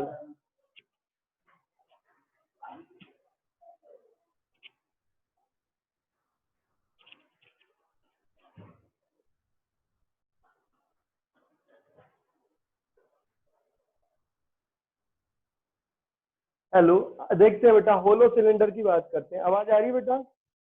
हेलो बेटा, आ रही है आवाज सबको? Yes sir. ठीक है, Yes, अब होलो सिलेंडर में देखते हैं। अगर मैं होलो सिलेंडर की बात करूं तो मैं इसको होलो सिलेंडर ले रहा हूं।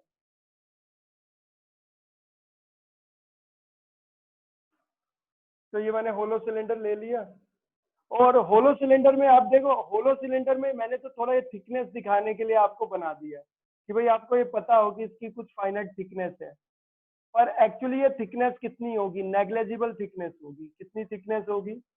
नेग्लेजिबल थिकनेस होगी। तो ये नेग्लेजिबल थिकनेस होगी। ये मैंने थिकनेस दिखाई है आपको जानबूझ के, ताकि आपको समझ आए कि होलो है, होलो दिखाने के लिए। क्योंकि अगर मैं ये नहीं प्लॉट करता आप समझ नहीं पाते कि होलो है कि सॉलिड है। तो अभी ये होलो है, इसलिए मैंने थिकनेस थोड़ी सी दिखाई है, पर ये थिकनेस प्रैक्टिकली जो होगी वो नेग्लिजिबल की बात कर रहे हैं हम। समझो एक होलो मेटेलिक, एक पाइप ही समझ लो, एक पाइप जिसकी थिकनेस कम हो और उसमें से करंट जाए, तो उसमें से करंट जा सकता है कहाँ से? उसकी सरफेस पे से, अंदर से नहीं जाएगा। कहाँ से जाएगा? उसकी सरफेस से। तो वो पाइप एक होलो सिलिंड्रिकल ही हो, सिलिंड्रिकल वायर ही हो गई, एक होलो सिलिंड्रिकल वायर ही हो गई। तो हमने सिलेंडर बना लिया होलो। अब देखो तीनों केस, बाहर वाला केस तो एकदम सिंपल था, बाहर वाला केस पहले भी सेम रहेगा, अभी भी सेम रहेगा, ठीक है। अब ध्यान देने वाली ये बात है, क्योंकि ये होलो है तो अंदर तो एयर है, बाहर भी एयर है, और ये मेटल है, किसी मेटल का ही बना होगा। तो करंट जो है वो सिर्फ किस में से जाएगा? जो करंट है वो सिर्फ मेटल में से जाएगा। किस में से जाएगा? करंट सिर्फ मेटल में से जाएगा, एयर में से नहीं जाएगा, क्योंकि एयर बैड कंडक्टर होता है। तो करंट सिर्फ किस में से जाएगा? मेटल में से करंट जाएगा। तो मेटल में से अगर करंट जाएगा तो उस हिसाब से देख लेते हैं बेटा। तो देखो, बाहर से तो जाएगा नहीं, एयर ही है, अंदर भी अब क्योंकि ये होलो था तो अंदर एयर है। अब पहले जब ये सॉलिड था तो अंदर भी मेटल था, और अब ये होलो है तो अंदर भी क्या है बेटा, एयर है। तो अंदर से नहीं जाएगा, सिर्फ सरफेस से जाएगा करंट। यानी समझो ये मेटेलिक पाइप है, मेटेलिक पाइप भी एक करंट कैरिंग कंडक्टर ही हो गया ना आपका, सिलिंड्रिकल कंडक्टर पर होलो है, होलो सिलेंडर है। तो बाहर वाला केस, तो 3 केस देखते हैं, फिर वही फर्स्ट, सेकंड और थर्ड। आउटसाइड वाला था फर्स्ट, तो आउटसाइड वाला मैं जल्दी से बताता। आउटसाइड में क्या था, जो आर था वो ग्रेटर देन कैपिटल आर था, जो रेडियस होगा सिलेंडर का, जो रेडियस होगा सिलेंडर का वो कैपिटल आर। तो मान लो पी पॉइंट कहाँ चला गया, जस्ट आउटसाइड पे है, और यहाँ पे हम मैग्नेटिक फील्ड निकालना चाहते हैं, कितना होगा इस करंट कैरिंग सिलेंडर की वजह से, होलो सिलेंडर की वजह से। लेकिन अब जो करंट जा रहा है वो इसकी सरफेस में से जा रहा है करंट, अंदर से करंट फ्लो नहीं कर सकता क्योंकि अंदर तो एयर है। तो कहाँ से फ्लो कर रहा है बेटा, अब वो सिर्फ सरफेस से फ्लो कर रहा है। कहाँ से फ्लो कर रहा है, सरफेस से फ्लो कर रहा है। तो सरफेस से करंट फ्लो कर रहा है। तो अब हमें देखेंगे, तो मैं एम्पियर सर्किटल लॉ लगा सकता हूँ, बिल्कुल लगा सकता हूँ एम्पियर सर्किटल लॉ। ये पी पॉइंट का एक्सिस से जो डिस्टेंस है, पी पॉइंट का एक्सिस से डिस्टेंस स्मॉल आर है। स्मॉल आर किससे बड़ा है, कैपिटल आर से। मैं क्या बना लूंगा, सर्कुलर लूप बना लूंगा। तो मैंने एक सर्कुलर लूप बना लिया, तो ये एक सर्कुलर लूप हो गया। इसे हम एम्पेरियन लूप बोलेंगे, या ये एम्पेरियन लूप हो गया। ये क्या है, एम्पेरियन लूप है, क्लोज लूप है, यानी क्या है, एम्पेरियन लूप है ये, क्योंकि एम्पियर सर्किटल लॉ लगाने वाले हैं। फिर वही चीज आ जाती है, भले कुछ भी है, सिलेंडर के सरफेस में से करंट जा रहा होता है, कहीं से करंट जा रहा हो, लूप ने तो सारा, सिलेंडर ही लूप के अंदर है तो सारा करंट भी तो लूप के अंदर से पास कर रहा है। सारा सिलेंडर लूप के अंदर है तो सारा करंट भी लूप में से ही पास कर रहा है। तो कितना करंट जा रहा है, आई करंट जा रहा है। तो वही आएगा, एम्पियर सर्किटल लॉ लगाएंगे, राइट हैंड लेंगे, करंट तो ऊपर जा रहा है तो मैग्नेटिक फील्ड किधर होगा, अंदर। तो मैग्नेटिक फील्ड अंदर है, बी भी अंदर होगा, और डीएल भी अंदर ही लेंगे। तो डीएल जो है इसका एक छोटा सा क्या लेंगे, लूप का एक छोटा सा एलिमेंट लेते हैं। तो लूप का बहुत छोटा एलिमेंट लेते हैं, इस पे दिखाना उतना पॉसिबल होता नहीं है, फिर भी मैं दिखाने की कोशिश करता हूँ। ये लो, ये छोटा सा एक लूप इसमें लिया है, कौन सा, डीएल। तो उस हिसाब से ये ऊपर नहीं है, कभी सोचो ऊपर है, तो बोर्ड के अंदर है, 3D है तो पॉसिबल नहीं है बोर्ड पे दिखाना, इनवर्ड नॉर्मल है, तो डीएल भी अंदर है। तो according two ampere circuital law आपको पता है, बी डॉट डीएल का इंटीग्रेशन ओवर क्लोज लूप कितना है, mu not times the total current passing through the loop. भाई बाहर तो एयर है, इसलिए मैंने म्यू नॉट लिया, इसलिए मैंने म्यू नॉट लिया, एयर की परमिएबिलिटी। और टोटल करंट कितना पास कर रहा है, भाई सारा सिलेंडर के, भले सिलेंडर की सारे सिलेंडर के अंदर करंट आई है, वो अलग बात है कि सिलेंडर के अंदर से करंट नहीं जा रहा, सरफेस से जा रहा है, पर सारा का सारा सिलेंडर जो है वो लूप के अंदर एंक्लोज है, तो सारा करंट भी तो लूप के अंदर एंक्लोज ही माना जाएगा। सारा करंट जो है वो लूप के अंदर से पास कर रहा है, क्योंकि सिलेंडर लूप के अंदर है तो करंट भी लूप के अंदर से पास कर रहा है, भले सिलेंडर की सरफेस पे कर रहा हो। करंट सिलेंडर की सरफेस पे कर रहा है पर सिलेंडर लूप के अंदर है, इसलिए करंट भी क्या, सारा का सारा करंट भी लूप के अंदर ही से पास कर रहा है, तो टोटल करंट आई रहेगा।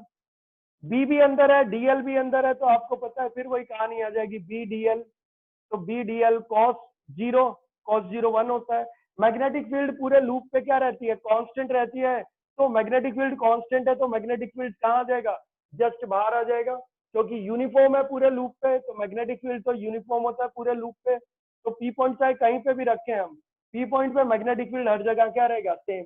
और इंटीग्रेशन कर देंगे तो डीएल को इंटीग्रेट करोगे तो क्या आएगा, सर्कमफ्रेंस आएगा, 2πr आएगा। तो बी तो उतना ही आ गया, mu naught I upon 2πr। तो होलो हो, सॉलिड हो, कैसा भी सिलेंडर हो, या infinite state current carrying wire है, सबके लिए मैग्नेटिक फील्ड के लिए outside the wire magnetic field same है, mu not I upon 2πr। On the surface कितना हो जाएगा, on the surface P point surface पे चला जाएगा। सेकंड केस की बात करते हैं, सरफेस की, तो सरफेस पे कितना हो जाएगा, सेकंड केस की बात करते हैं। तो सरफेस पे जो आर है वो कैपिटल आर के बराबर आ जाएगा। पी पॉइंट जो है, पी पॉइंट कहाँ पे आ गया बेटा, पी पॉइंट इसके सरफेस पे आ जाएगा, पी पॉइंट इसके सरफेस पे आ गया, ये पी पॉइंट हो गया। तो पी पॉइंट अगर इसके सरफेस पे आ गया है तो आर जो है वो कैपिटल आर के बराबर हो गया, आर कैपिटल आर के बराबर हो गया। अगर आप लूप बनाना भी चाहो तो बना सकते हो। इस चीज को ऐसे इमेजिन करो कि किसी वायर के ऊपर आपने एक कोटिंग कर दी, तो वो कोटिंग ने तो वायर को अपने अंदर एंक्लोज कर लिया ना, यानी जस्ट वो ऑन दी सरफेस पे ही तो है कोटिंग। या आपने किसी वायर को लैमिनेट कर दिया, या किसी रोड की लैमिनेशन हुई पड़ी है और उस लैमिनेशन के ऊपर एक पॉइंट मानो पी पॉइंट, तो जो पॉइंट लैमिनेशन के ऊपर मानोगे, लैमिनेटेड शीट के ऊपर मानोगे, प्लास्टिक शीट के ऊपर मानोगे, वो पॉइंट किस पे है, पाइप के ऊपर भी माना जाएगा। तो इस तरीके से ही जस्ट ऑन दी सरफेस, या जस्ट ऑन दी सरफेस को थोड़ा सा बाहर मान सकते हो, हल्का सा बाहर मान सकते हो, ताकि सारा पाइप उसके अंदर क्या हो जाए, एंक्लोज हो जाए। ये है, थोड़ा सा बाहर मान लिया हल्का। तो कितना हो जाएगा उस हिसाब से अगर हम देखेंगे तो कितना आ जाएगा, उस हिसाब से आप देख लो। अब देखते हैं बेटा कितना हो जाएगा। तो मैग्नेटिक फील्ड सरफेस पे जो हो जाता है वो कितना होता है, मैक्सिमम हो जाता है। आर कितना हो जाएगा, कैपिटल आर हो जाएगा। निकालना चाहो वैसे निकल जाएगा, एम्पियर सर्किट लॉ।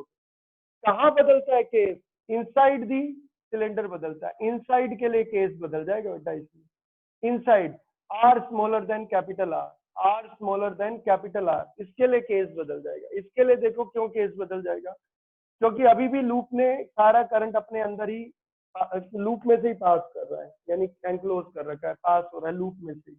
लेकिन अगर पी पॉइंट कहाँ चला जाए, अगर पी पॉइंट अंदर चला जाएगा तब देखते हैं क्या हो जाएगा।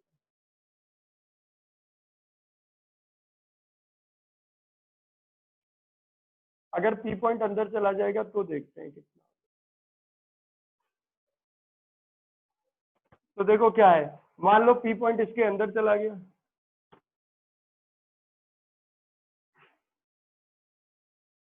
तो पी पॉइंट इसके अंदर चला गया ये। तो अगर पी पॉइंट अंदर, और थोड़ा अंदर ले लेते हैं हमने पी पॉइंट इसके अंदर ले लिया, तो कितना डिस्टेंस है एक्सिस से, एक्सिस से डिस्टेंस हमारा स्मॉल आर है। तो अब एक लूप एनक्लोज करो, अब एक लूप बना लो। तो अब मैंने एक ये लूप बना लिया, एम्पेरियन लूप बना लिया। तो अब ये मेरा एम्पेरियन लूप है। तो अब ध्यान देना, एम्पेरियन लूप जो है वो अब अंदर हवा में ही है, एयर में ही है। जबकि करंट तो कहाँ से जा रहा है, मेटेलिक पाइप की सरफेस में से करंट जा रहा है बेटा। करंट किस में से पास कर रहा है, मेटल की पाइप के सरफेस में से करंट पास कर रहा है। तो क्या इसने करंट एंक्लोज किया, नहीं एंक्लोज किया, क्योंकि करंट तो सरफेस में से जाएगा और अंदर तो क्या है बेटा, एयर है। तो अंदर एयर है तो क्या है, इस लूप ने, एम्पेरियन लूप ने करंट एंक्लोज नहीं किया। क्या एंक्लोज नहीं किया, करंट एंक्लोज नहीं किया। तो देख लेते हैं इसके लिए। तो अगर इसके लिए हम देखें, मान लो बी की डायरेक्शन तो हमें पता नहीं कितनी भी है, मान लो जो भी बी की डायरेक्शन है, ठीक है। तो हमें पता है B dot D L, B dot D L का इंटीग्रेशन ओवर क्लोज लूप किसके बराबर है, mu not times the total current enclose. अब तो म्यू नहीं आएगा, ध्यान देना, म्यू नहीं आएगा, भले सिलेंडर के अंदर है पर म्यू नहीं आएगा। क्यों, क्योंकि होलो सिलेंडर है तो अंदर भी एयर है, तो म्यू नॉट ही आएगा। और टोटल करंट अब कितना एंक्लोज हुआ बेटा, टोटल करंट एंक्लोज ही नहीं हुआ। टोटल करंट लूप में से पास ही नहीं कर रहा। करंट तो क्या है, पाइप की सरफेस में से पास कर गया और लूप तो पाइप के अंदर बना है। मान लो एक कमरा है बड़ा सा, ये कमरे की दीवारें मेटल की बनी है, इनमें से करंट ऊपर जा रहा है सरफेस में से, और मैं अंदर एक लूप बना लूं, तो लूप के अंदर से करंट तो नहीं गया, लूप के बाहर से करंट चला गया। लूप के बाहर से दुनिया भर का करंट है, लूप के अंदर से करंट कितना पास कर रहा है, लूप के अंदर से जो टोटल करंट है वो कितना है बेटा, 0 है, पास ही नहीं कर रहा, क्योंकि सारा करंट सरफेस से पास कर रहा है। तो बी डॉट डीएल का इंटीग्रेशन 0 आ जाएगा, तो मैग्नेटिक फील्ड भी क्या आ जाएगा, मैग्नेटिक फील्ड भी 0 आ जाएगा। तो अंदर जो मैग्नेटिक फील्ड होता है वो 0 होता है। तो अंदर हर एक पॉइंट पे मैग्नेटिक फील्ड 0 होगा, चाहे कोई भी पॉइंट ले लो, तो अंदर हर एक पॉइंट पे मैग्नेटिक फील्ड 0 होगा। तो ये ध्यान देने वाली है। तो सब कुछ सेम रहेगा। अब यहाँ पे फिर ये ग्राफ अगर हम यहाँ पे प्लॉट करेंगे तो सारा ग्राफ सेम रहेगा, बस अंदर जो है ना, अंदर मैग्नेटिक फील्ड आर के डायरेक्टली प्रोपोर्शनल नहीं है। अंदर तो मैग्नेटिक फील्ड सीधा सीधा क्या रहा, 0 हो गया। तो ये 0 रहेगा। इसका मतलब कैसा आएगा ग्राफ कि ऐसे समझते हैं, पी पॉइंट यहाँ पे था, मैग्नेटिक फील्ड 0, पी पॉइंट थोड़ा बाहर गया, मैग्नेटिक फील्ड अभी भी 0, पी पॉइंट और बाहर गया, मैग्नेटिक फील्ड अभी भी 0। यानी आर बढ़ता जा रहा है पर मैग्नेटिक फील्ड 0 ही है। पी पॉइंट और बाहर गया, थोड़ा सा और बाहर निकल रहा है, मैग्नेटिक फील्ड अभी भी 0। पी पॉइंट और डिस्टेंस बढ़ गया पी पॉइंट का, कहां से, एक्सिस से, लेकिन अभी भी क्या है, सरफेस से थोड़ा अंदर है, तो भी मैग्नेटिक फील्ड 0। तो देखो मैग्नेटिक फील्ड 0 0 0 0 0 0 0 0 0, यानी आर बढ़ाते जा रहे हैं। जब एक्सिस पे था पी पॉइंट तब मैग्नेटिक फील्ड 0 था, और बढ़ाते जा रहे हैं आर की वैल्यू, पी पॉइंट को बाहर लेते जा रहे हैं, तब भी मैग्नेटिक फील्ड 0 0 0। लेकिन सरफेस पे आते ही मैग्नेटिक फील्ड मैक्सिमम हो जाता है। सरफेस पे आते ही अचानक मैग्नेटिक फील्ड क्या हो गया, मैक्सिमम हो गया। तो सरफेस पे आते ही मैग्नेटिक फील्ड आपका क्या हो जाएगा, मैक्सिमम हो जाएगा। ठीक है, और फिर पी पॉइंट इसके बाहर जाएगा, तो बाहर तो आपको पता है कि जो मैग्नेटिक फील्ड है वो इनवर्सली प्रोपोर्शनल है किसके, आर के। तो फिर से वो क्या करता चला जाएगा, डिक्रीज करता जाएगा। तो बाहर का ग्राफ तो ऐसे ही रहेगा। यानी कैसा ग्राफ बना कि आर बढ़ा रहे हैं, मैग्नेटिक फील्ड 0 0 0 0 0 0 0, और एकदम से सरफेस पे क्या, मैक्सिमम। सरफेस पे एकदम से मैक्सिमम हो गया, और बाहर क्या है, बाहर इनवर्सली प्रोपोर्शनल आर के है, तो ऐसे आ गया।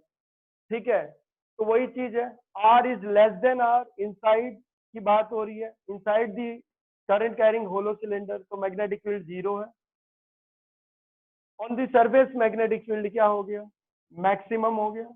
वो हमें पता है, म्यू नॉट आई अपॉन में 2 pi R, mu not I upon में कितना है, 2 पाई कैपिटल आर, तो सरफेस पे मैक्सिमम हो गया।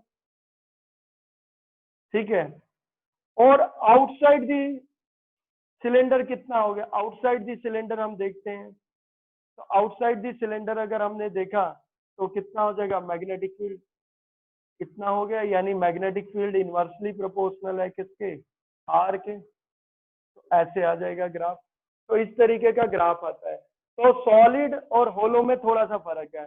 सॉलिड में ये वाली लाइन होती है और ये स्ट्रेट लाइन होती है, क्योंकि यहाँ से यहाँ तक अंदर जो है, सिलेंडर के अंदर मैग्नेटिक फील्ड जो है वो आर के डायरेक्टली प्रोपोर्शनल होता है। लेकिन होलो में जो है वो यहां से लेके सरफेस तक मैग्नेटिक फील्ड 0 ही होता है। सरफेस पे एकदम से मैक्सिमम, और उसके बाद क्या करता है, इनवर्सली प्रोपोर्शनल होता है, तो डिक्रीज करता है। बेटा ये आया नहीं आया समझ सबको, ये इंपॉर्टेंट भी है, ये एग्जाम्पल के रूप में दे रखा है एनसीईआरटी में। सॉलिड का एग्जाम्पल दे रखा है एनसीईआरटी में, और उसका ग्राफ दे रखा है। गलतियां वहां दो ही हैं, एक थोड़ी सी फिगर में है, जो लूप है उन्होंने थोड़ा अजीब बना रखा है, वो थोड़ा 3D टाइप नहीं लग रहा है। और दूसरा उन्होंने म्यू नॉट नहीं कंसिडर किया है, जबकि म्यू नॉट ही कंसिडर किया है, जबकि म्यू नॉट नहीं आएगा। सिलेंडर के अंदर चले गए, सॉलिड सिलेंडर के अंदर, तो मीडियम बदल गया, तो म्यू नॉट यूज नहीं करेंगे, म्यू यूज करेंगे। मीडियम की परमिएबिलिटी यूज करेंगे, जो म्यू नॉट नहीं होती, वो तो एयर की होती है, तो म्यू यूज करेंगे। सबको आया समझ? हेलो, ठीक है। तो बेटा अपना एक क्लास कर लेंगे, कल थोड़ा मैं डाउट आउट क्लास और वो सब देख लूंगा, इस चैप्टर की और थोड़ी वो पीछे की, उस तरीके से सुबह 10 बजे एक क्लास में रख दो, ठीक है? Okay sir. तो कल सुबह 10 बजे मैं एक क्लास रखूंगा, और थोड़ी चीजें इस चैप्टर की ले लें, वैसे पीछे चैप्टर की कुछ डाउट आउट और कुछ इस चैप्टर के कुछ मैं क्वेश्चंस करा दूंगा बढ़िया से, फिजिक्स की रहेगी। ठीक है बेटा, क्लास एंड कर देता हूँ। Okay sir. क्योंकि अब कोई टॉपिक नहीं है जो 5 मिनट में हो जाएगा।